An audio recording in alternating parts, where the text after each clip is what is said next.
স্নাতক স্তরের পরে বা স্নাতকোত্তর, কলা বিজ্ঞানের পর এবার ইঞ্জিনিয়ারিং ভর্তি বিতর্ক পিছু ছাড়ছে না যাদবপুর বিশ্ববিদ্যালয়কে। এবার পরিস্থিতি এমনই যে বন্ধ রাখা হয়েছে ভর্তি পর্ব। স্নাতকোত্তর ইঞ্জিনিয়ারিংয়ে এমই এবং এমটেকে ভর্তির জন্য আবেদন চাওয়া হয়। যাদবপুর সূত্রে খবর, প্রায় 2400 জন আবেদন করেন। 37টি কোর্সে আসনের সংখ্যা 600-র বেশি। গত 22শে জুলাই একটি ভর্তি তালিকা প্রকাশিত হয়। ত্রুটি প্রকাশ্যে আসায় বদল করা হয় তালিকা। কিন্তু সেই তালিকা নিয়েও একাধিক অভিযোগ জমা পড়েছে বিশ্ববিদ্যালয় কর্তৃপক্ষের কাছে। তার প্রেক্ষিতে গোটা প্রক্রিয়ায় বন্ধ রাখার সিদ্ধান্ত।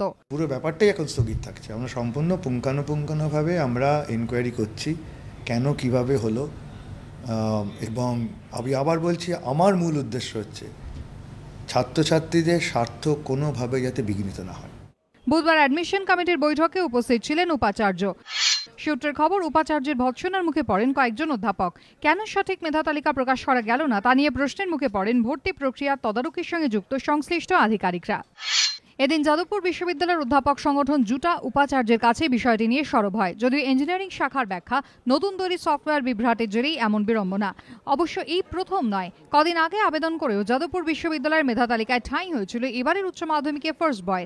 কেন এমনটা হলো জানতে চেয়ে কর্তৃপক্ষকে চিঠি লিখেছিলেন ফার্স্ট বয় অর্চিষ্মান পানিগ্রাহী। স্নাতকোত্তর কলা বিভাগে ভর্তির ক্ষেত্রে সরকারের নির্ধারিত 60-40 আসন বণ্টন মান্য করা হয়নি, এমনটা অভিযোগ উঠেছিল।